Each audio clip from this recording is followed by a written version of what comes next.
विनोद, वित्तीय संसाधन योजना पर सत्र के पहले भाग में हमने विभिन्न व्यावसायिक गतिविधियों को शुरू करने के लिए एफपीओ के लिए आवश्यक स्थिर पूंजी और कार्यशील पूंजी के आकलन के बारे में सीखा।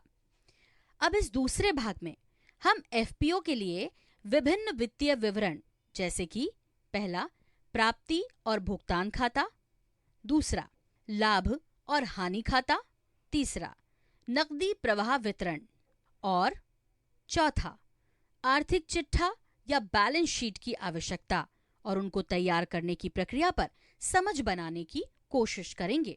सरला जी, यह बेहतरीन है।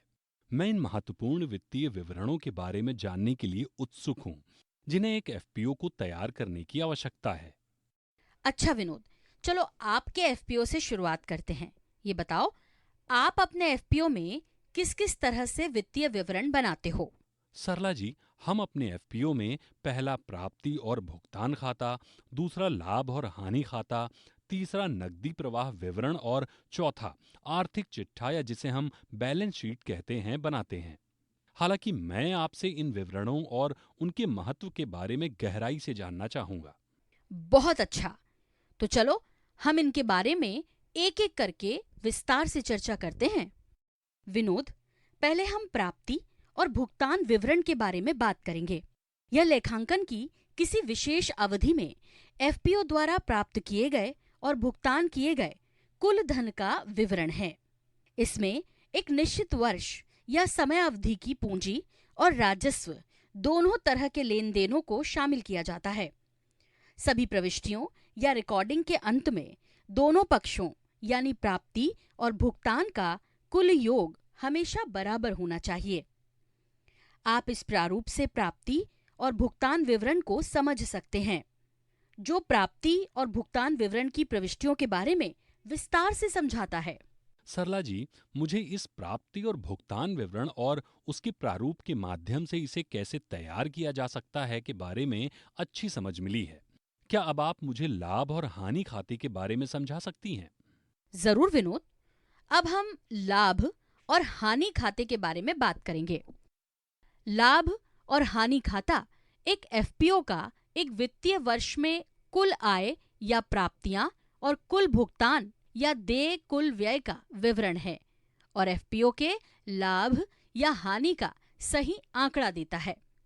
अगर हम प्राप्तियों की बात करें तो इसमें एफपीओ के उत्पाद या सेवा बिक्री से आय, किराए की प्राप्ति आदि शामिल है। इसी प्रकार भुगतानों में किराए का भुगतान, वेतन या मजदूरी का भुगतान, कच्चे माल के लिए भुगतान आदि शामिल है। इसके साथ ही इसमें उस अवधि के दौरान होने वाली आय और व्यय के लिए किए गए सभी प्रावधान भी शामिल होते हैं। उदाहरण के लिए खराब ऋण आदि का प्रावधान। विनोद, अब हम लाभ और हानि खाते के प्रारूप पर नजर डालते हैं। यह आपको अपने एफपीओ के लिए लाभ और हानि खाता तैयार करने में आपकी सहायता करेगा। सरला जी, यह मेरे लिए बहुत उपयोगी ज्ञान है। चलो हमारी चर्चा को आगे बढ़ाते हैं और अब हम नकदी प्रवाह विवरण या कैश फ्लो स्टेटमेंट पर ध्यान केंद्रित करते हैं। जब हम नकदी प्रवाह विवरण को देखते हैं तो हमें ये ज्ञात होता है कि एफपीओ में पैसे के आने और बाहर जाने का एक विवरण है, जैसे आदानों, बीज, उर्वरक, कीटनाशकों की बिक्री से आय, कृषि बागवानी के उत्पादन आदि का व्यापार, सलाहकार और विस्तार सेवाओं जैसी मृदा परीक्षण, बाजार की जानकारी आदि सेवाओं से आय, गैर व्यावसायिक आय जैसे गोदाम का किराया, ब्याज आदि।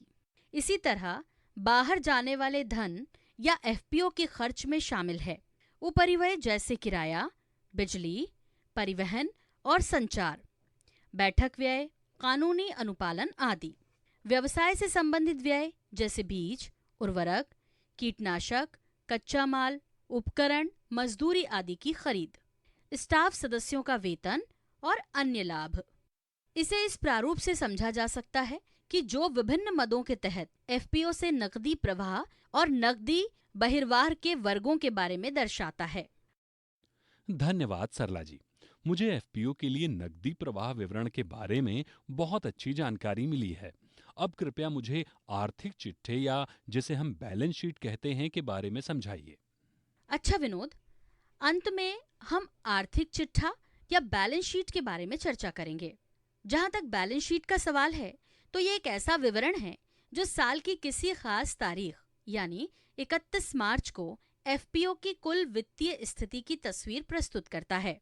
दूसरे शब्दों में ये दिखलाता है कि एफपीओ वर्ष के अंत में कितनी संपत्ति का मालिक है और इसकी क्या क्या देनदारियां बकाया है।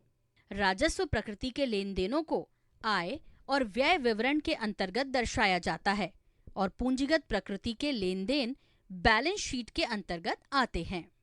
आर्थिक चिट्ठे का प्रारूप इस तरह का होता है। आप अपने एफपीओ के लिए आर्थिक चिट्ठा तैयार करने के लिए इसका इस्तेमाल कर सकते हैं। तो विनोद, आपने वर्तमान सत्र से क्या सीखा? सरला जी, हमने 4 प्रकार के वित्तीय विवरणों को समझा, जो हैं प्राप्ति और भुगतान खाता, लाभ और हानि खाता, नकदी प्रवाह विवरण, आर्थिक चिट्ठा या बैलेंस शीट। ये वैधानिक आवश्यकताएं हैं, इसलिए एफपीओ को इन वित्तीय विवरणों को अनिवार्य रूप से तैयार करने की आवश्यकता है। इस तरह के वित्तीय विवरण एफपीओ के प्रबंधन को उसकी वास्तविक स्थिति को समझने और भविष्य के निर्णय लेने में मदद करते हैं।